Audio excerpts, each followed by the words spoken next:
Planning to see the sights this summer? There's no better way to explore Chicago's history. It was the first elevated steam locomotive railroad in the entire city. Take in nature. We have several major plant collections here, a palm collection, a fern collection, aroid desert. Discover a new neighborhood. Some people have said it's sort of like a living museum of architecture. Or get to Chicago's beaches than with the CTA. It's a travel agent for everybody, and it makes people want to use public transportation.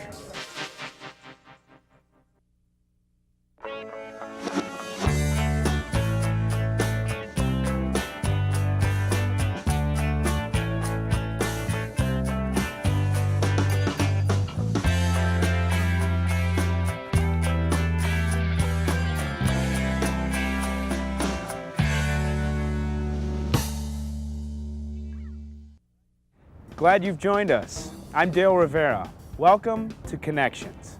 This month, we're exploring history as we take you by bus to Chicago's first Gold Coast. Then we'll travel the CTA's oldest train line to Chicago's premier garden under glass, and onto our destination, Oak Park, where city and suburban dwellers are making connections. Finally, we'll get the 411 from the RTA Travel Information Center on our way to our last stop, North Avenue Beach. Our Connections adventure begins here in the parking lot of U.S. Cellular Field, home of the Chicago White Sox and the site of the CTA's annual bus rodeo. It's our first stop. For 2 days in June, the parking lot of U.S. Cellular Field became a showplace for some of the CTA's best urban cowboys at the qualifying rounds of the CTA's 2003 bus rodeo. This is a chance for the operators to show their skills. Here, 702 of the CTA's very best bus operators displayed their skills and control in handling a 16-ton bus and made it look effortless. The competition is designed to really test the mettle of the operators and their skill ability on things that they do every day. And each of the cones that you see around the course you could look at them, and the operators certainly look at them as people. I like to compete and I like to win.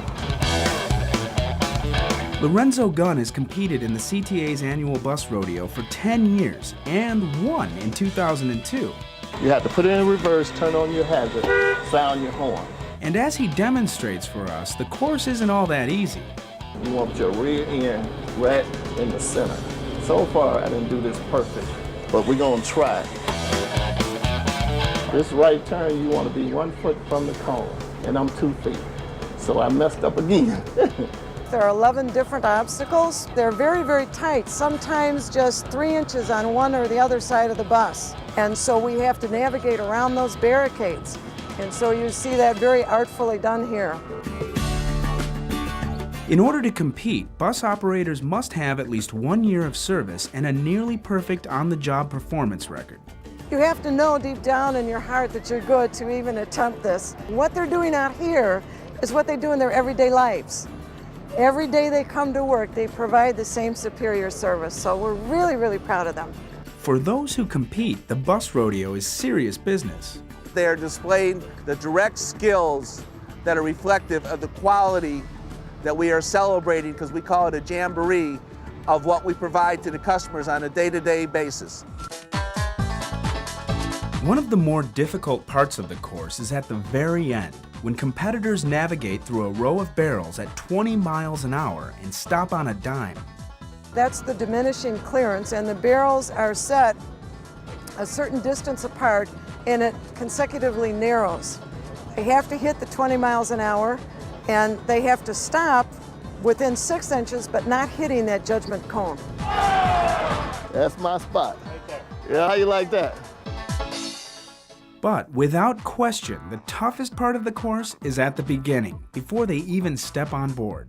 I was pretty nervous coming in here this morning. I wanted to bring my mom just for moral support. It's not as easy as you would think, but next year I'll be back, I promise. I'm going to try to get back here next year. I'm going to get it right. Winners from this preliminary round move into the finals in July, when competition will take place in other categories of transit expertise as well, such as rail and maintenance. The competition has really been a motivating force for many of the operators just to get here. It's something that's been supported by CTA for this many years and will continue to be supported.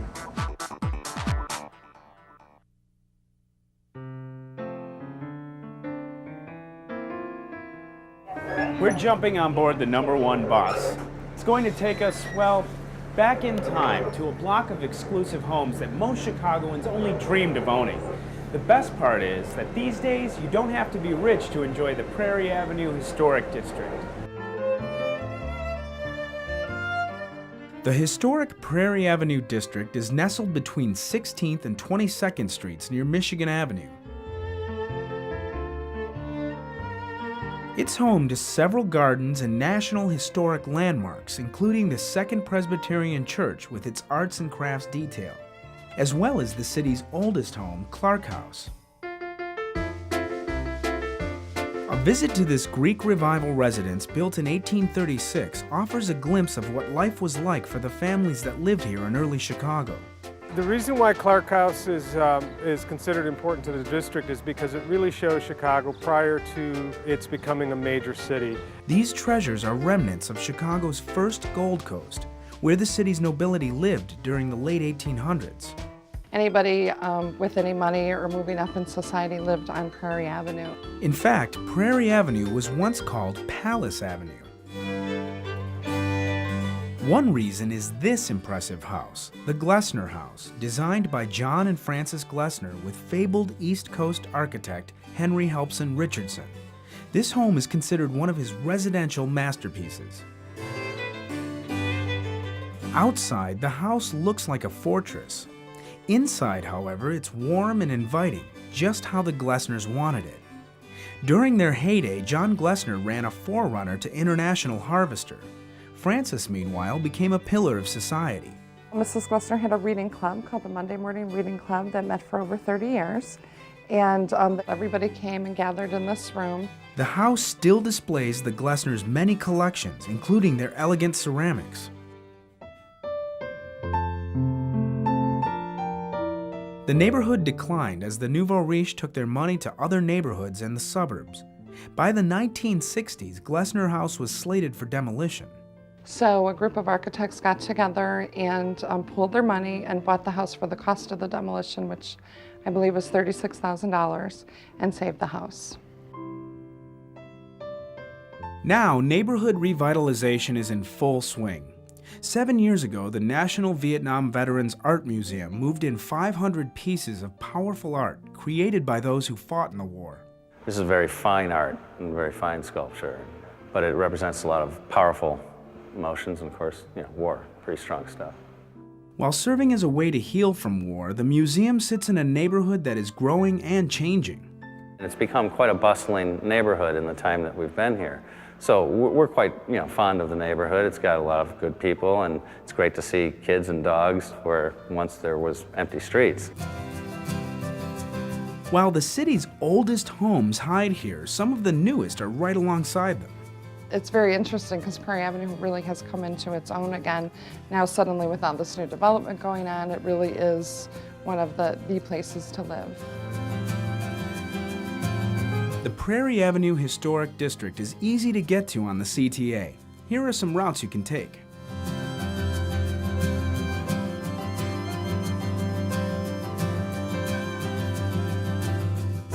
Both the new and the old draw visitors to the district every day. If you're really interested in architecture and craftsmanship and trying to get a sense of Chicago before it was a very muscular industrial city, this is a place to come.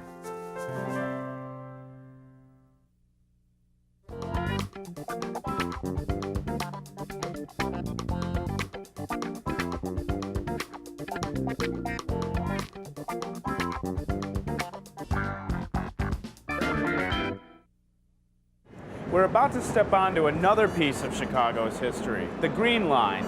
It's the oldest of the CTA's train lines, but if you ride it, you'd think it was brand new. And you know what?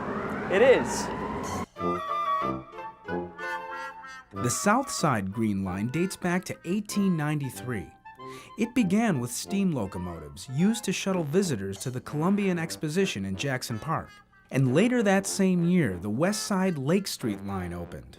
Green Line was important to Chicago because it was the first elevated steam locomotive railroad in the entire city.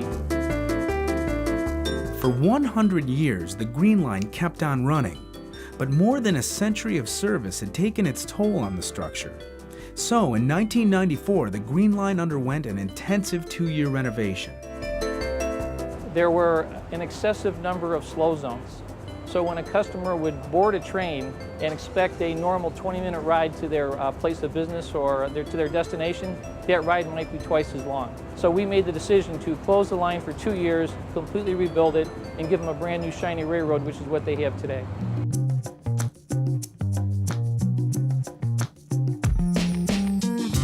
The CTA had never tackled a renovation as big as this one. Rebuilding the Green Line meant replacing and repairing much of the track from Harlem and Lake down to 63rd and Ashland. The supporting structure dated all the way back to 1892 and had to be replaced, and 1,700 column bases were installed as part of the renovation. As part of the improvements project, 6 stations along the line were renovated and 17 stations were rebuilt. The old little stations are very narrow platforms, old wooden little platforms, small canopies on it. We didn't have any elevators on, so you had to climb upstairs to get to them, and now we have elevators at the stations and escalators, so it's a lot easier for the passengers to use. Now the rehabbed stations are outfitted with state-of-the-art amenities, including brighter lighting, automated fare card machines and turnstiles, and easy-to-follow signage. Since the Green Line project was completed 7 years ago, ridership on the line has increased 45%. Once we got the trains running fast again, oh yeah, it was a good ridership turnout because the trains are a lot quicker than it was before taking the buses or taking other transportation. In recent years, additional cars have been added to the Green Line to improve travel for customers. I mean, that's what it's all about, is to move the people and move them fast, rapid transit.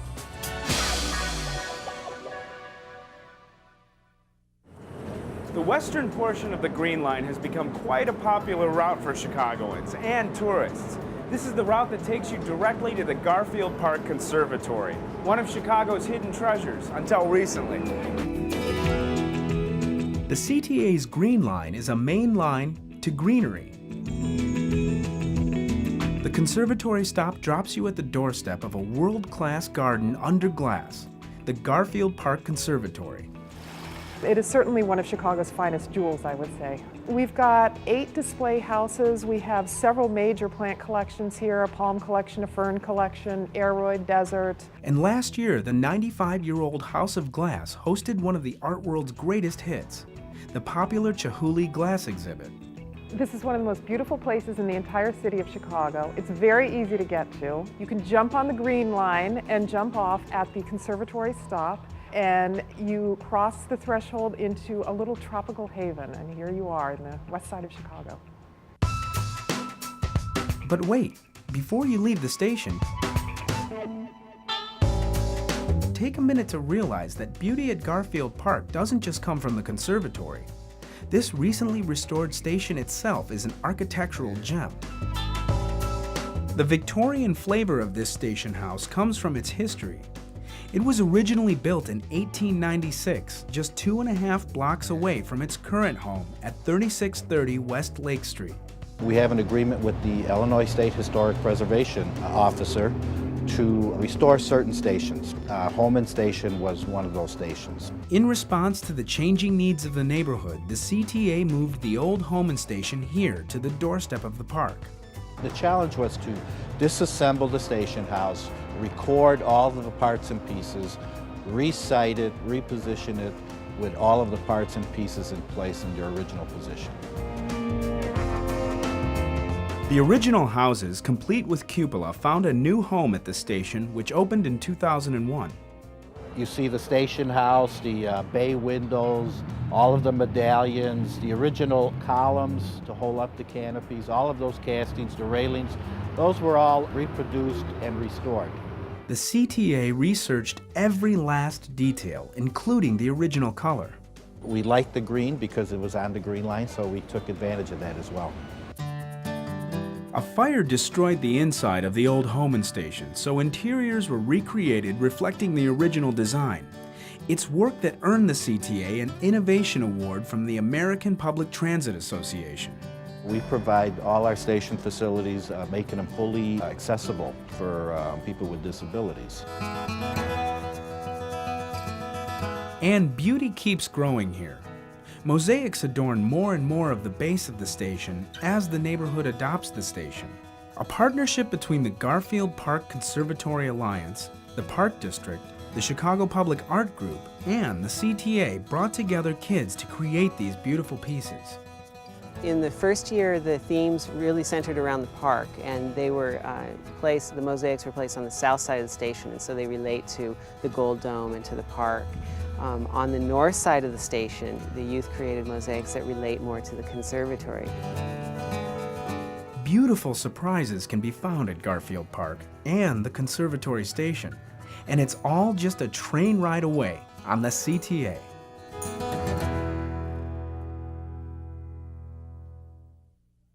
A little further west on the Green Line is a Chicago suburb that's played a role in the lives of several big names in American history, like Frank Lloyd Wright and Ernest Hemingway. It's a place loaded with charm, character, and history. Our destination, Oak Park. Spending the day in Oak Park, you're going to realize why this suburb is called a village. I love it out here. It's country, it's city and country mixed kind of like, and that's what I like about it. It's Oak Park's charm that has attracted many Chicagoans over the years, even some of the famous ones. Frank Lipo from the Oak Park Historical Society is going to show us around. Frank, how you doing? Not too bad. Welcome to Oak Park. Thank you. Glad to have you here at Pleasant Home. Pleasant Home is one of Oak Park's many significant landmarks. It was built in 1897 in the prairie-style architecture that you'll see throughout Oak Park. The home was once a private residence, but today, believe it or not, it's home to Hollywood's King of the Jungle.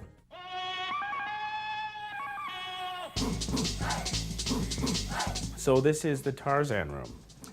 Yeah, a lot of people don't realize that Edgar Rice Burroughs, who wrote the Tarzan stories, lived in Oak Park for about 10 years, and he'd grown up on the west side of Chicago and wrote a number of the stories while living here. It was in Oak Park that Edgar Rice Burroughs wrote 4 of his Tarzan novels.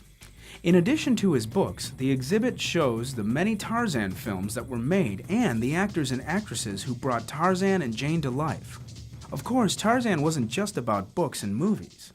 And we also have goofy things like Tarzan skateboards and Tarzan underwear and Tarzan vitamins and all sorts of games and toys and tie-ins. Burroughs eventually left his Oak Park home for Hollywood as his Tarzan stories made their way around the globe.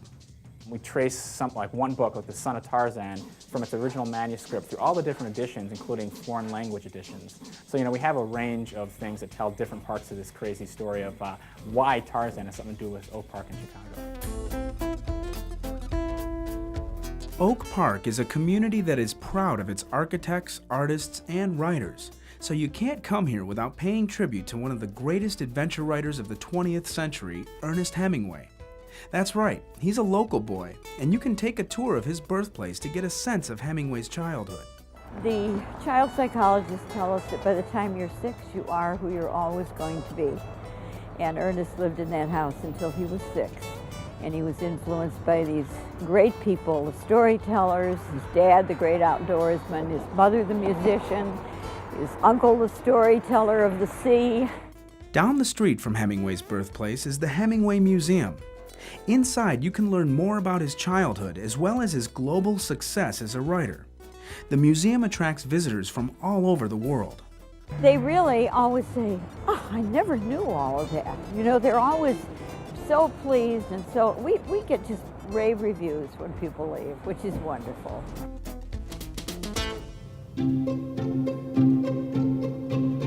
The streets of Oak Park are filled with architectural treasures, thanks mostly to Frank Lloyd Wright, the creator of the prairie style of architecture.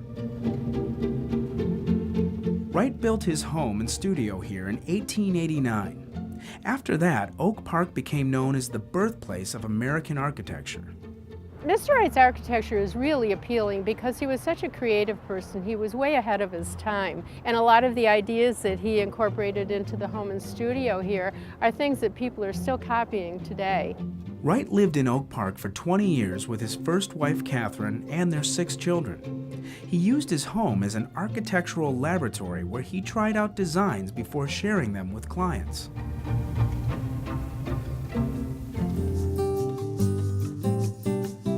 Frank Lloyd Wright's style can easily be viewed by just walking down the street. You can compare his style with the other forms of architecture from the same era. People take walking tours of the Frank Lloyd Wright Prairie School Architecture Historic District, which includes Forest Avenue. It's just one of the many streets. And some people have said it's sort of like a living museum of architecture. Finally, Frank Lloyd Wright's style can also be seen at Oak Park's Unity Temple, which he proudly called his little jewel. The village of Oak Park has a few other gems, like the Conservatory, which was started in 1914 by residents who brought plants here from all over the world.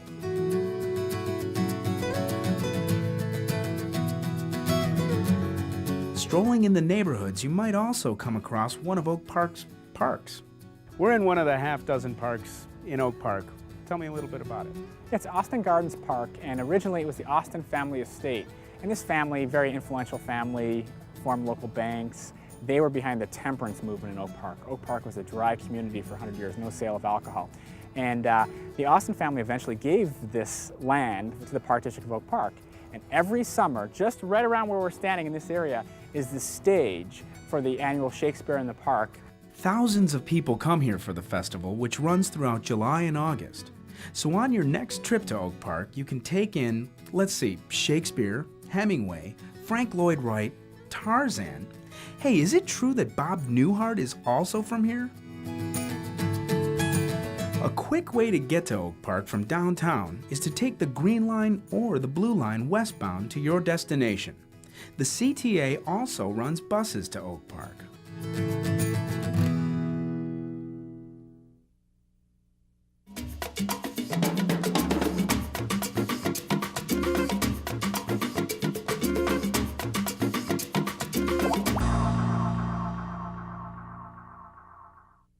If you're using public transportation to get around, Oak Park is the center of it all. Here you'll find connections to buses and trains that will make your explorations around Chicagoland limitless. The Green Line station in Oak Park is where it's all happening. If you want to ride the CTA, it's right here. Or you can catch a Metra train, and just outside you can hop on board a Pace bus. This station is one of 19 CTA rail stations located in the suburbs, many with connections to Pace or Metra. The Oak Park station at Harlem and Lake is a great example of the integration of service between CTA, Pace, and Metra. There are 5 bus lines from the Pace system that reach either end of this station. There are Metra train stations, and the CTA train station are actually one and the same. They share a station house. Each day, nearly 2 million people use the CTA, Pace, or Metra. Sari Campbell is one of them. She connects from a Pace bus to a Green Line train twice a week. All I can say is it's convenient and it's economical. The CTA has a network of more than 90 bus and train stops that link up with Pace and Metra. The bus and train schedules are set up so customers can travel with ease between all 3 systems. We are a metropolitan region, and it is essential to have a connectivity between our surrounding suburbs, the downtown location, and have a system that is purely coordinated. The CTA and Pace share something else as well, fare cards. That's right, you can hop from the CTA to Pace and use the same transit card. Metra also offers a convenient way to connect with CTA and Pace. So that you take the suburban rail downtown and use your link-up pass to jump on the CTA or Pace system. Remember, the CTA serves 40 suburbs, so you can connect to the CTA from wherever you are. Knowing how to get around on public transportation requires a little basic training. If you can remember this number, 836-7000, you'll always know where you're going on the CTA. Getting around town using public transportation is easy. For one thing, a lot of the transportation network that the CTA has is geared toward the major other travel centers, the airports, the train stations, the downtown attractions. And with a little planning, it's even easier. Your next bus is at 3:28. You gonna make that bus or you want the following bus? This busy place is the RTA's Travel Information Center. Each day, 9,000 customers call 836-7000, asking for the best way to get from point A to point B using the CTA, Metra, and PACE. Thank you for calling the RTA. My name is Walter. How may I help you? What we want to make sure is that the person who's riding in any particular route for the first time, that they have that same comfort level in advance by being able to get the information they need. What I'd like you to do is walk east, about a block or so to Michigan Avenue. And going northbound, you've got a bus number 145. We get calls from all over the world from people saying they're going to come to Chicago next week. How do they get to the various attractions? How do they get to the Cubs game? How do they get to the Field Museum? And by having these precise directions, they feel a lot more confident just coming in. But it's not just a service for out-of-towners. Chicagoans and suburban residents often explore mass transit possibilities for their adventures without the hassles of traffic or parking.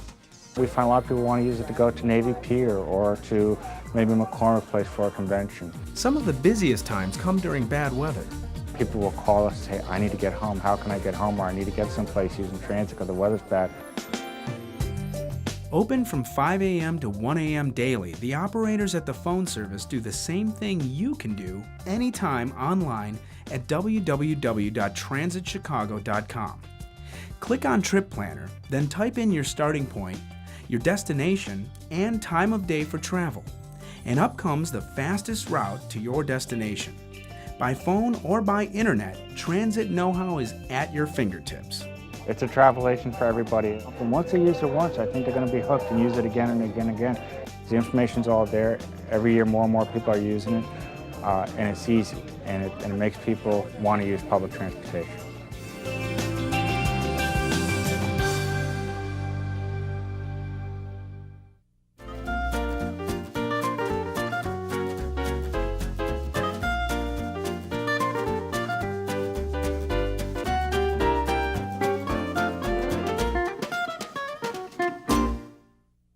The number 72 bus is dropping us off at Chicago's lakefront. It's one of many bus routes that will get you to Chicago's beaches this summer. Break out the shades and hit one of Chicago's 31 lakefront beaches this summer, and let the CTA get you there. During summer months, the CTA is extending service on the weekends and adding service on weekdays. If your destination is sun and sand, here are some buses you can catch.